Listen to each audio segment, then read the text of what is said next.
Une nouvelle de Guy de Maupassant. Lu par Philippe pour Vocalivre. Toute la presse a répondu dernièrement à l'appel de la Société protectrice des animaux, qui veut fonder un asile pour les bêtes. Ce sera là une espèce d'hospice et un refuge où les pauvres chiens sans maître trouveraient la nourriture et l'abri au lieu du nœud coulant que leur réserve l'administration. Les journaux, à ce propos, ont rappelé la fidélité des bêtes, leur intelligence, leur dévouement. Ils ont cité des traits de sagacité étonnantes. Je veux, à mon tour, raconter l'histoire d'un chien perdu, mais d'un chien du commun, laid, d'allure vulgaire. Cette histoire toute simple est vraie de tout point. Dans la banlieue de Paris, sur les bords de la Seine, vit une famille de bourgeois riches. Ils ont un hôtel élégant, grand jardin, chevaux et voitures, et de nombreux domestiques. Le cocher s'appelle François. C'est un gars de la campagne, à moitié dégourdi seulement, un peu lourdeau, épais, obtus, et bon garçon. Comme il rentrait un soir chez ses maîtres, un chien se mit à le suivre.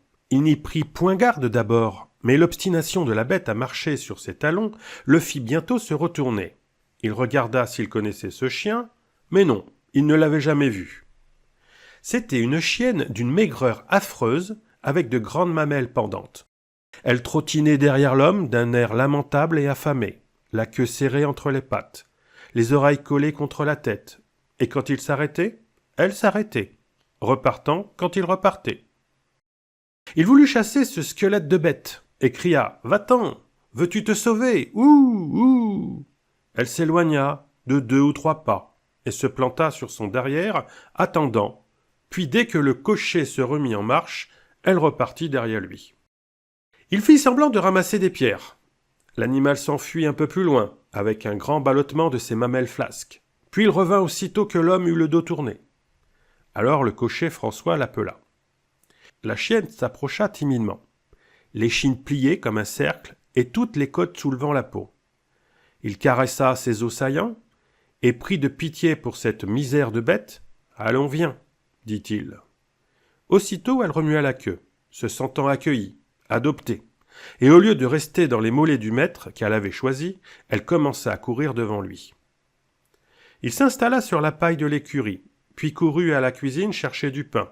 Quand elle eut mangé tout son soûl, elle s'endormit, couchée en rond. Le lendemain, les maîtres, avertis par le cocher, permirent qu'il gardât l'animal. Cependant, la présence de cette bête dans la maison devint bientôt une cause d'ennui incessant. Elle était assurément la plus dévergondée des chiennes, et d'un bout à l'autre de l'année, les prétendants à 4 pattes firent le siège de sa demeure. Ils rôdaient sur la route, devant la porte, se faufilaient par toutes les issues de la haie vive qui clôturait le jardin, dévastaient les plates-bandes, arrachant les fleurs, faisant des trous dans les corbeilles, exaspérant le jardinier. Jour et nuit, c'était un concert de hurlements et des batailles sans fin. Les maîtres trouvaient jusque dans l'escalier tantôt de petits roquiers à queue empanachée, des chiens jaunes, rôdeurs de bornes, vivants d'ordures, tantôt des terre-neuves énormes à poils frisés, des caniches moustachus, tous les échantillons de la race aboyante. La chienne, que François avait, sans malice, appelée Cocotte, et elle méritait son nom, recevait tous ces hommages.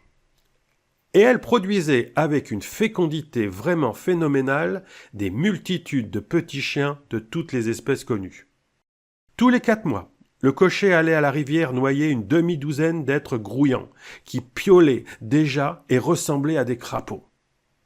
Cocotte était maintenant devenue énorme. Autant elle avait été maigre, autant elle était obèse, avec un ventre gonflé sous lequel traînaient toujours ses longues mamelles ballottantes. Elle avait engraissé tout d'un coup, en quelques jours, et elle marchait avec peine, les pattes écartées à la façon des gens trop gros, la gueule ouverte pour souffler, et exténuée aussitôt qu'elle s'était promenée 10 minutes. Le cocher François disait d'elle « C'est une bonne bête, pour sûr, mais qu'elle est, ma foi, bien déréglée. » Le jardinier se plaignait tous les jours. La cuisinière en fit autant. Elle trouvait des chiens sous son fourneau, sous les chaises, dans la soupente au charbon, et il volait tout ce qui traînait. Le maître ordonna à François de se débarrasser de Cocotte. Le domestique désespéré pleura, mais il dut obéir. Il offrit la chienne à tout le monde. Personne n'en voulut, Il essaya de la perdre. Elle revint. Un voyageur de commerce la mit dans le coffre de sa voiture pour la lâcher dans une ville éloignée. La chienne retrouva sa route. Et malgré sa bedaine tombante, sans manger sans doute, en un jour, et elle fut de retour. Et elle rentra tranquillement se coucher dans son écurie. Cette fois, le maître se fâcha, et ayant appelé François, lui dit avec colère « Si vous ne me flanquez pas cette bête à l'eau avant demain, je vous fiche à la porte, entendez-vous » L'homme fut atterré. Il adorait Cocotte. Il remonta dans sa chambre, s'assit sur son lit, puis fit sa malle pour partir. Mais il réfléchit qu'une place nouvelle serait impossible à trouver, car personne ne voudrait de lui tant qu'il traînerait sur ses talons cette chienne, toujours suivie d'un régiment de chiens. Donc il fallait s'en défaire. Il ne pouvait la placer, il ne pouvait la perdre. La rivière était le seul moyen. Alors il pensa à donner 20 sous à quelqu'un pour accomplir l'exécution. Mais à cette pensée, un chagrin aigu lui vint. Il réfléchit qu'un autre peut-être la ferait souffrir, la battrait en route, lui rendrait dur ses derniers moments, lui laisserait comprendre qu'on voulait la tuer. Car elle comprenait tout, cette bête. Et il se décida à faire la chose lui-même. Il ne dormit pas.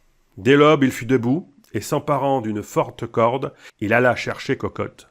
Elle se leva lentement, se secoua, étira ses membres, et vint fêter son maître. Alors il s'assit, et la prenant sur ses genoux, la caressa longtemps, l'embrassa sur le museau. Puis se levant, il dit « Viens !» et elle remua la queue, comprenant qu'on allait sortir. Il gagna la berge, et il choisit une place où l'eau semblait profonde. Alors il noua un bout de la corde au cou de la bête, et ramassant une grosse pierre, l'attacha à l'autre bout. Après quoi, il saisit la chienne en ses bras, et la baisa furieusement, comme une personne qu'on va quitter.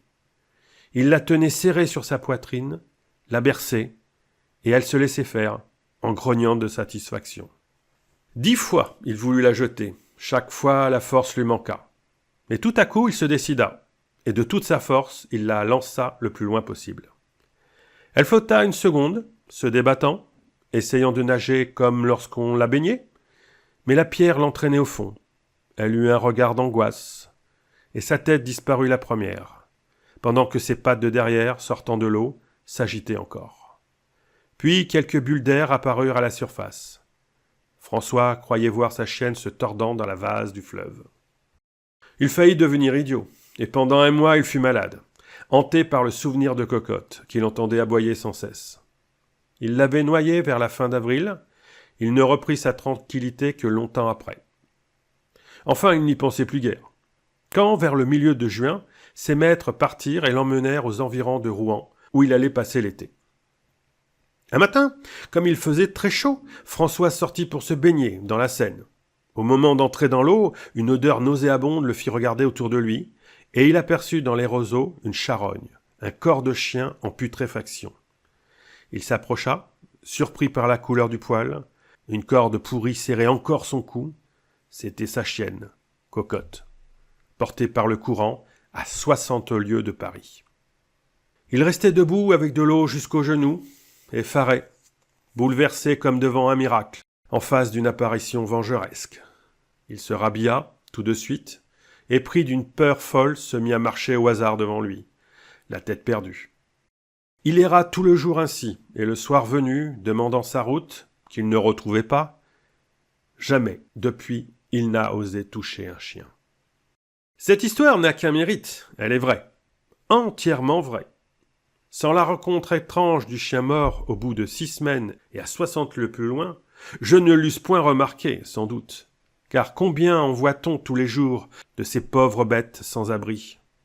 Si le projet de la Société protectrice des animaux réussit, nous rencontrerons peut-être moins de ces cadavres à 4 pattes échoués sur les berges du fleuve.